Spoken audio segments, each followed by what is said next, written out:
Hey everybody, welcome back. This is Joe from Joe of All Trades, bringing you another episode of Flick Picks. If you like this episode, please like, comment, share, and subscribe. We're on YouTube, Spotify, some limited posts on Instagram, and also if you want to give me money, I do have a Patreon account. Trying to push forward with this channel and put out some more content, and maybe we can get to a point one day where we might have exclusive merch or something like that on Patreon or exclusive content. But if you want to help me out, I'll take it. Bringing you today, it is 2016's The Infiltrator, starring Bryan Cranston. This fits along with Flick Picks in terms of, I think it's a pretty good movie, pretty good story, great cast, great performances, but it didn't make a whole lot of money. And it's pretty easily findable on streaming services. And so I'm, talking about it today. So first, let's just jump into it. It is a independent film. It was distributed by Broad Green Pictures. The screenplay was written by Ellen Brown Furman. It was adapted from the novel of the same name, written by Robert Mazur, who is the federal customs agent portrayed by Bryan Cranston. The director is Brad Furman, also known for directing The Lincoln Lawyer, the feature film, and also the Justin Bieber What Do You Mean video. Starring, like I said, Bryan Cranston, known for Malcolm in the Middle, obviously Breaking Bad, Trumbo, other fantastic support roles. Earlier in his career, he was more of a character actor. Obviously, that all changed with Breaking Bad, and and I'll jump further into how I feel about his acting career later in the video. But let's continue with the cast. Also, Diane Kruger, known for National Treasure and Glorious Bastards. John Leguizamo, known for Super Mario Brothers, The Pest, Romeo and Juliet, the Lars Berman movie, Spawn, John Wick, and Chef, which will more than likely also be featured on Flick Picks. And then also Benjamin Bratt, known for Law and Order, Miss Congeniality, another drug movie, Clear and Present Danger. So it's a pretty well-known cast. Um, good actors all around. Budget was $28 to $47 million. I have tried to find why the huge discrepancy in the reported budget. I can't find it. The box office was $22.2 million, so it didn't make its money back. And I found this film on streaming. I was a early Netflix person where I mailed in the DVDs to and fro. And I remember when this came out. Obviously, it's pretty close to Breaking Bad ending, and so obviously I like Bryan Cranston, like John Leguizamo. So I watched it and found out it was a pretty good movie. So and I don't recall seeing trailers or previews or anything like that for it in the movies. The synopsis: it's based on a true story of U.S. Customs agent Robert Mazur, who went undercover and infiltrated Pablo Escobar's money laundering network.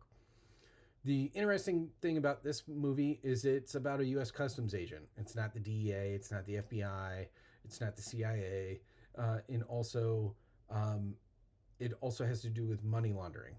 So, when we think of drug movies, we normally think about, seeing the powder, the guns, the drugs themselves. And, it's the boots on the ground type people right at where the drugs are stored, busting a deal, that sort of thing.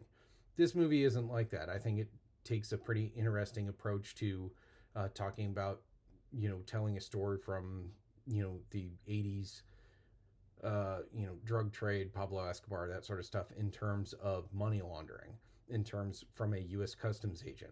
So it's an interesting twist on a common tale, and I'll jump into it. The notes: it is a pretty common tale, but it's good performances. So I would recommend watching it. The I'm going to jump into my notes. The soundtrack on this movie, it's a great soundtrack. So this is a cheaper independent film. these types of films always have to, or seem to find, deep cuts from popular artists, and good portions of that song that sound really great in a particular moment, and this film does that.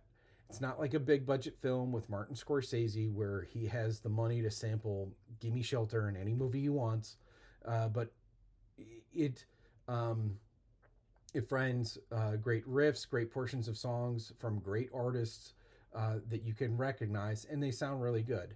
They might have been B-sides on certain albums. They weren't top, they weren't big hits or anything like that. And the whoever had the job of finding, and putting the songs in the movie did a pretty good job.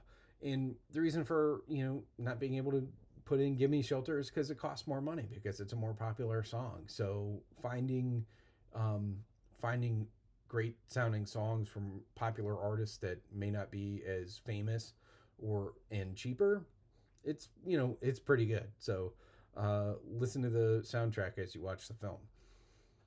Like I said, pretty simple storyline. Federal agent going undercover to take down drug cartel, whatever. Fact is, this portion is money laundering. And again, the reason why I selected this film, it has great cast who deliver great performances. Bryan Cranston, and this is kind of what I was getting to about his career. He gets well deserved critical acclaim for Breaking Bad, Malcolm in the Middle, Trumbo, uh, but he doesn't have extensive feature film roles. Maybe it's because he found success later in life, but I mean, I would say he's one of the best, actors of the 2000s, 2010s up until today. I mean, he's a fantastic actor, and the the performance that he delivers in this movie is no different than any other uh, piece of work that he's a part of. So I would say take a watch. He's really, it's really good. Um, and then this is also my favorite John Leguizamo movie. Maybe other than Chef, which, like I said, will also be on Flick Picks. But John Leguizamo plays a streetwise undercover U.S. Customs agent, and obviously he is of Hispanic descent. So that's kind of the portion that he plays, is the kind of how Bryan Cranston kind of gets the door open for him at the lower levels of the drug trade, in like what 1980s Florida, is through John Leguizamo. And he, you know they really feed off of each other. The scenes are really good. They don't exactly like each other at the beginning of the film, but they have to rely on each other, and they build a lot of trust throughout the film. And it's really nice to watch. So, two great actors feeding off of each other, delivering a great performance. I mean, in addition to that, I mean, Diane Kruger is also great in this film. Uh, she's fantastic in Inglorious Bastards. I do like the National Treasure movies. I think she's good in those too. Um, if it's just the first one, I honestly I can't remember, but she's good in the National Treasure movies.